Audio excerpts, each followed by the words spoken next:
SEO is a journey, not a destination. I like that analogy. It reminds us there's always something new to learn. Right. It's not about reaching some finish line where you've mastered SEO. Yeah, you're always learning and adapting as things change online. Exactly. And this book gives you the knowledge and tools to start that journey. Before we move on to some of those tools, I want to talk about PLR and MRR products for scaling a business. We touched on this earlier, but can you explain more about what they are and why they might be helpful? Sure. PLR stands for private label rights. Okay. It basically gives you the right to use or resell content that someone else has already created. So instead of spending hours writing a blog post or making a course, you could just buy the rights to use someone else's work. Exactly.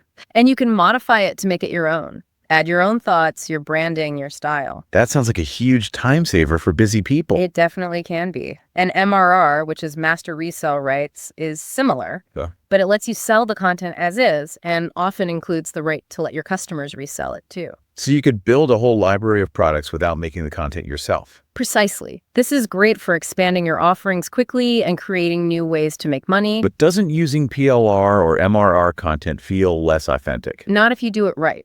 The key is choosing good content that matches your brand and your audience. Okay. And then customizing it to make it your own. So you're not just copying and pasting, you're adding your own expertise and making it valuable to your audience. Exactly. And that's what makes it worthwhile. That makes sense. How does this tie into the SEO strategy we've been talking about? Well, you can use PLR and MRR content in several ways to help your SEO efforts. Like how? You could use PLR articles for your blog or MRR courses to make a membership program. Smart.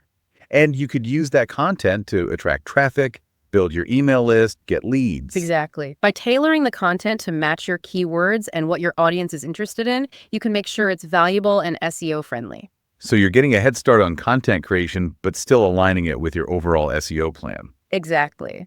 Speaking of SEO, we have some resources on specific tools that can be really helpful. Let's talk about those. Okay, great. Let's start with Google Search Console. We talked about it a bit earlier, but can you give us a more detailed overview? What is it and how does it help with SEO? Google Search Console is a free tool from Google that lets website owners track and fix problems with how their website shows up in Google search results.